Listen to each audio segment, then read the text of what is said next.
Okay, everyone, listen and repeat. Let's say welcome.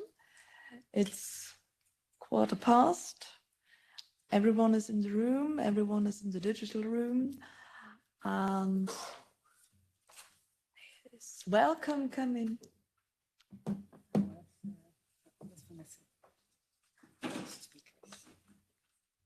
Yeah, take your time. No worries. It's just a warm up.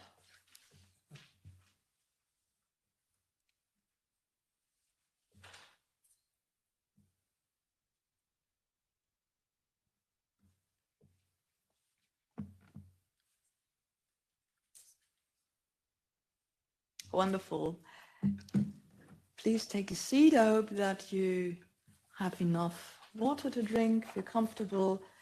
And then I'm very happy to start with some opening remarks. And as you know, next to me, it's Dr. Miriam van Rijzen, and she's going to moderate.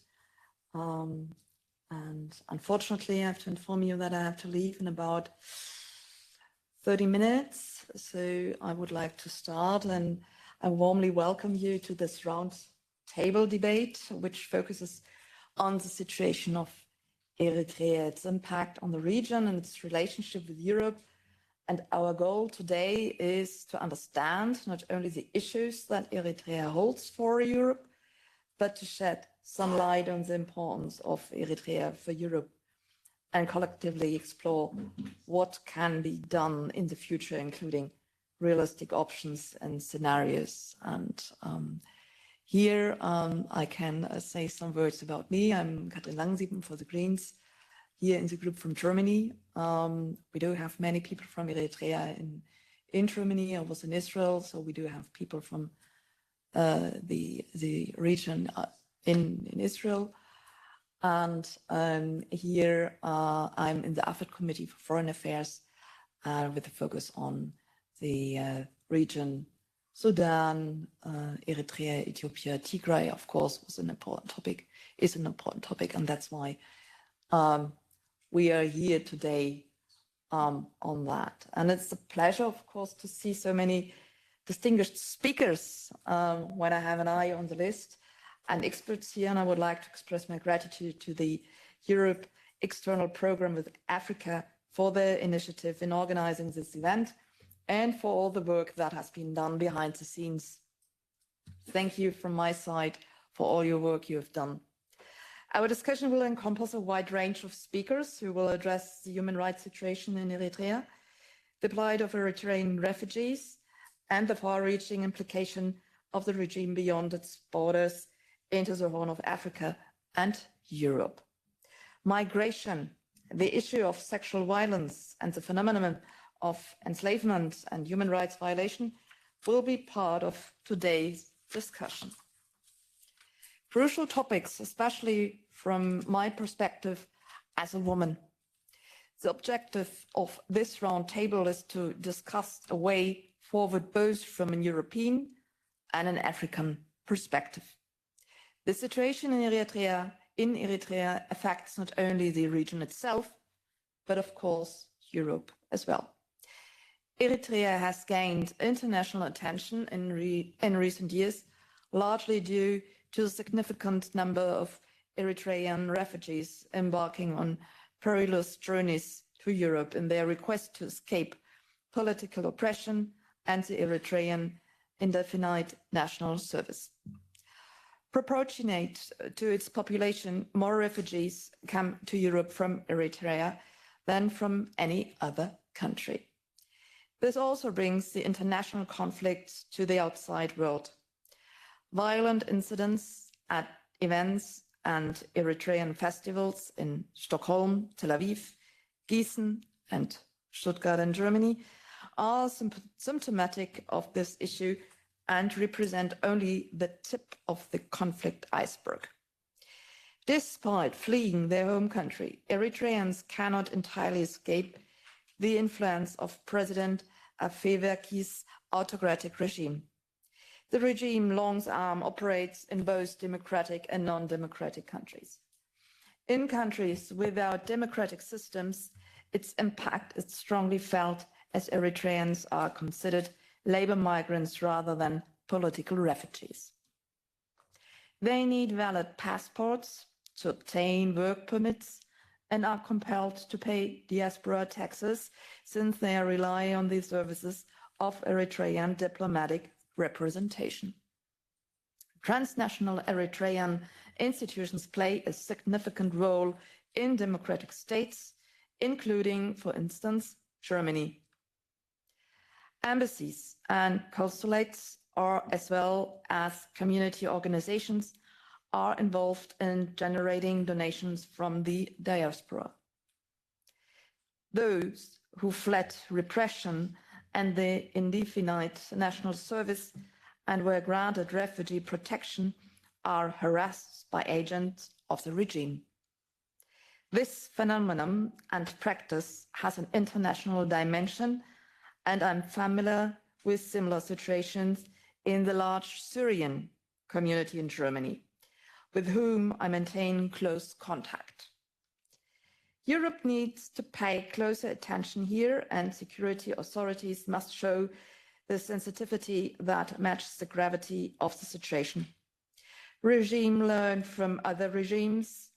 One could cynically say best practices at its worst.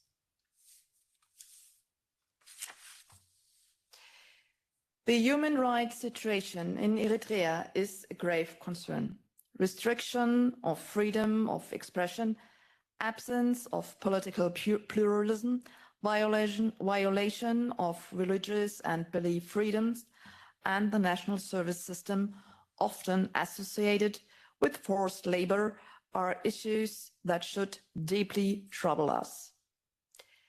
The European Union also expressed more than just concerns in June of this year at the UN Human Rights Council in response to the report of the UN Special Rapporteur, Dr. Babiker.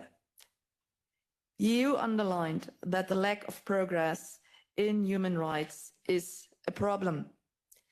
Numerous individuals are still arbitrarily detained and many Eritreans remain missing. Therefore, the EU called upon Eritrea to address these cases, disclose the whereabouts of the missing individuals, and release those held arbitrarily. Arbitrary detentions and enforced disappearance, as well as severe restrictions on freedom of opinion and assembly, represent violations of international human rights standards, plain and simple. The problems are not limited to Eritrea, but have far-reaching consequences beyond the country's borders. The influence of the Eritrean regime extends into the Horn of Africa region. Eritrea is entrenched in conflicts and political tensions, affecting the stability and geopolitical balance in a highly sensitive part of Africa. Eritrea's relationships with neighboring countries, particularly Ethiopia, have evolved in recent years, while numerous international actors and countries have shown growing interest and self-interests in the region. Europe has responded to these developments in various ways, including humanitarian aid and development cooperation, as well as the imposition of sanctions due to human rights violation and political concerns. We need to contemplate the strategies and measures Europe and the international community can take to improve the situation in Eritrea and protect the rights of its people. At the same time, we must also consider the situation of Eritrean refugees in Europe. Their journey is perilous and often desperate, and they face numerous challenges upon the arrival in Europe. The question of how Europe deals with these refugees and how to facilitate their swift integration into our societies, helping them overcome trauma, is of great significance. Even as Europe appears to be adopting an increasingly restrictive approach, in my opinion, the individual right of asylum is a high value principle that must be defended at all costs and put into practice in our daily lives. Finally, it is crucial that today we do not merely discuss the problems, but also look forward and seek solutions. How can Europe and Africa collaborate to improve the situation in Eritrea and put an end to human rights violations? How can we address the challenges faced by Eritrean refugees and make their integration into our European societies more seamless?